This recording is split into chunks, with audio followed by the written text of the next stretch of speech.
All right, Lady Ada, what is this? Hey, everybody, and welcome to Show and Tell. It's me, Lady Ada, with me, Mr. Lady Ada, broadcasting live from the downtown Manhattan manufacturing studio, also known as Adafruit. It's where we do all of our electronic manufacturing and testing and kitting and coding and videos, including this live Show and Tell. So we're going to check in with some folks from the Adafruit community, and we're going to get some people from around the world come by, showing off their projects. You're welcome, too. Get your webcam, get your projects, your 3D printing, your soldering, your crafting, your crocheting, whatever it is you're building. We'd love to see it. We're here till 7:50. Let's start off with... Start with Dan. Dan, what you got going on? Core developer for CircuitPython. You're always working on the CircuitPython stuff. What's a clicking and a clacking on your workbench? Can you hear me? Yeah, we can hear you. And Okay, I just got to put one more screen up here. Hold on. I'm going to make something bigger.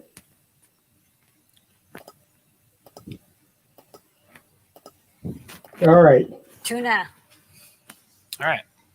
Okay, hold on. Yep. We can see your screen. Go, Dan, go. Oh, Dan, you're now not talking. You want me to go to Jeff and then come back to you? Can you hear me now? Oh, no, yeah. Okay. Yeah, you're back. Welcome back, Dan. How you doing? How you been? All right, now I'm back. Okay. I've been working on keypad support for CircuitPython 7 so that you can read different kinds of keys and buttons. And because we're doing all kinds of keyboard stuff now, and we want to read simple, just push buttons, like one pin per push button. And sometimes we want to read key matrices, like I've got a touch tone-ish keypad here that it's wired to read rows and columns. It's wired up to do rows and columns. That's the same thing that's true on your regular keyboards. So I've been working on that, and I got a pull request in, and it works, and you can try it if you'd like. And I was going to demonstrate it here. Okay. All right. Here we go. Live demo. So let's see. Let's get this started here. Yeah, quick demo. So I've got CircuitPython running on this Metro M4 here, and it's wired up to two different kinds of keys. These two push buttons and this key matrix thing. And I got a little demo program over here. And if you want to look at the demo program, this is the whole demo program. I have it. There's a new module called Keypad. It's got key matrix support and regular old key support. It's going to have key shift register support too. I say what pins the things are connected to. So let's go ahead and try running this program. I'll start pressing buttons here. Here we go. So things are happening. That's pin 0, that's pin 1, that's pin 2. And it makes events. And if you do it really fast, you can see sometimes it says, here it says there are 2 events queued, because I did it so fast that it's doing even faster than it's reading it, or that I'm reading it. But so that'll work for keyboards and stuff. And also if I press the buttons, this is the regular old, that's key number 1 from this pair of buttons here. And that's key number 2 or key number 1. And when you press it, it stops the program. I just wrote a little. I like that you've written FDev for CircuitPython. Congratulations. Good work. All right. All right, nice demo. All right. Thank you. All right, so this is available. You can try it in the latest builds. Or it will be available. It's in a PR. It's in a PR. You can check out the PR builds. Yes, I'll put the PR in Discord. I'll link to the PR in Discord. Okay. Thank you, Dan. Good work. This is a big deal. All right, you know what time it is? It's Roman times with Jeff. Yeah, so I like clocks, and I have these mag tags, so I wanted to do a mag tag project, and it is the 11th hour right now, actually, as the Romans kept time. So they divided the day from sunup to sundown into 12 hours, 1 to 12, and we are 11/12ths of the way from sunup to sundown here where I am. So what the program does is it connects to Adafruit IO to get the time, sends it to a bunch of gnarly equations to find out where the sun is in the sky, does some arithmetic, and says 11th hour. And it looks so simple, but it's actually like there's a lot going on behind the scenes. And you know, you just go find the equations at some JPL engineer probably Right. wrote. But CircuitPython can do the calculations. They aren't super precise for what I'm trying to do. And just a reminder, it's like the COVID clocks that people were doing. It is the afternoon. And at night, it counts the watches 1 to 4. So it only updates 16 times per day. I'm excited to see how long the battery is going to last on this. It's a perfect MagTag project. Good work, Jeff. Thank you. Thank you so much. All right. Now we know who watches the Watchmen. It's that clock. That's right. Next up, Melissa. Melissa, how you doing this week? What you got going on? I have a project I am working on for a YouTube video for my channel, and it is this IMSAI 8080 here. You can see lots of reflections here. And right now I have it on. Let me try and do it at an angle here. Yeah. And right now, let's see, I'm going to have it. It has a program in it here. I'm just going to start it, and it's just blinking lights at the moment. And you can actually change all sorts of settings and connect to it wirelessly and everything. So there's some cool features.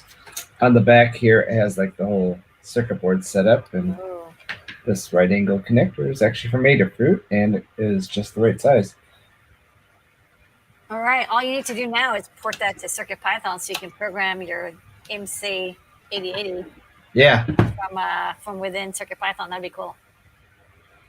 All right, nice work, Melissa. All right, thanks. Post up your YouTube channel in the chat so people know what to look for. I will do that. All right, nice. Next, Phil B, what you got going on this week? Hey there, you know the IMSAI, that was Lightman's computer in War Games. That's right. Yeah.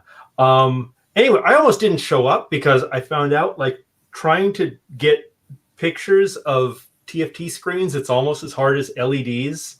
And I hope there's some solution to that. Like, we found the LED acrylic. We need like screen acrylic or something. Yeah. All right, that's a maker challenge. Anyway, let's see if I get a picture. Yeah. Okay. So what's going on here? Over here we have a parallel capture camera of the type that are, you know, cheap and popular now. On a Raspberry Pi Pico. I've shown this setup before. And it's looking up at the camera, so that's what you're seeing on the screen over here. But Lamore wants to make like a stemma camera, and it's like, can we get these pictures across I2C to another microcontroller? And so, yeah, over here is a Metro Mini, which is just a little pokey, 8-bit AVR. But yeah, coming across I2C, I'm getting frames out of the camera, and you don't have memory to, cache a whole image, so it's sending the bytes. Artisanally packaged bytes directly to the screen, but it's starting to work. I'm actually getting images. Let's see if I get my fingers in there. We should see fingers. Well, they were there, but like I say, it's hard to record these screens. So progress is happening. All right, put your hand over it so we can see your hand. Yeah. Okay. So there's some fingers. Okay. So when it takes the photo, it freezes so you can see. Yeah, you can't really. No, I can see it. Okay. Anyway, it's a different direction. You can see it changing. There we go. All right. Well, this is cool. So you're now running at what? You're running at 400 kilohertz. 400 kilohertz. Yeah. All right. Well, we're going to try to squeeze that up to 800 kilohertz, maybe. And then we are. Okay, that's new. Yeah. No, we're going to do more. And then you're like, what? And then we're also going to try running this on boards with a larger I2C buffer to see if we can get it even faster. But this is pretty good. Just getting an image over. Yeah, the bottleneck is those little, because you're limited to 32 bytes at a time on the AVR. So I think bigger boards, I think this will actually run even better. Okay, but look, if it runs on this, it can run on anything. That's like exactly, yes. But anyway, all right, well, good work. Concept. There we go. It's happening. Camera stemma is on its way. Yep. Okay, cool. All right, thanks so much. Thank you, Phil Oh, B. and tonight we're going to be showing a delightful Speak and Spell video on Ask an Engineer that Phil B did. So check that out. I'm excited. Yep. All right, next up, let's go to Liz. Hello, Liz. How are you? Hello. How are you? Good. So I have the NeoKey 4x1. And when this came out, I thought it'd be really cool to do like an emoji shortcut thing. So if I press this button. Do you want to add the? I'm going to add your screen here. There you go. We got cat emoji, and this button. We get a lightning bolt. And then the knob thing. Synthesizer. And, That's yeah, nice. yeah. What is that? There's like a synthesizer emoji. Yeah, I use it a lot because I kind of almost prefer emojis to full words sometimes. They're so good at expressing. You know, I used to get some feedback about having lowercase. I type in lowercase most of the time, and then I get some feedback about the text-based emojis like colon and then open parentheses. Then I got some feedback for emojis, but I feel like emojis kind of just like now everyone would wish if you don't like emojis, boy, lowercase doesn't seem like a big deal anymore. So we use them for everything, and I find that there's always a good emoji, and when there isn't, then you think about which ones you want to see the like emoji commission come up with. So like if I was like, oh Liz, do you like cats? You don't have to say I could anything. communicate fully with Liz with just emojis, I think. Cat. And we're like, wow, we both like cats. So yeah. Like, oh, you cats like and guitars too. and sense. This is like You're rocking out. And it's very efficient. And you have lightning bolts that you strike your enemies down with. See, it's all good. Yes, exactly. Yeah. All right, good work. Right on. Good work. This is why we made that product better. Yes. Okay, thanks, Les. You're fulfilling its purpose. That's right. Nice. All right. Next up, let's go to Michael. How's it going, Michael? Welcome back. Hi. What you got going on? Yeah, so a few months ago, I showed off this thing, which is version 1 of my satellite phone thing. It uses actually this same modem here, the RockBlock, which is pretty awesome. But I want to make a version 2 that is easier to build. So then I can make a tutorial and people can follow and learn how to do it. So let me turn on that camera. That could help. There we go. The blackness of space. Yeah. Yes. Here we go. So focus. Sorry about that. Anyway, so I spent the past few months designing a version 2. The idea behind it is that everything would kind of be around this core here. And I kind of wanted things to fit in almost like Lego. So this screen here, you just plug it in with the stemma QT, and then you plug that in there. Oh. And things would just fit like Lego, this FRAM chip would just fit there. Oh. And then everything would be enclosed like this. Oh, wow. Yeah, I don't know why it's out of focus. Sorry about that. But I can see it. That kind of, it just fits together. It's quite nice. And then these side panel things would be there too. And yeah, so that's that. So far, I just have to finish soldering things. You the communicator, look going there. It's very cyber. Yeah, and they'll use the BlackBerry keyboard, but everything else is Adafruit stuff. So nice work. Yeah, not required, but we appreciate it and keep coming back as this project evolves and more. It's been neat to see it. Thank you. All right, thank you so much, Michael. All right, next up, Tim. How are you doing? Hey guys.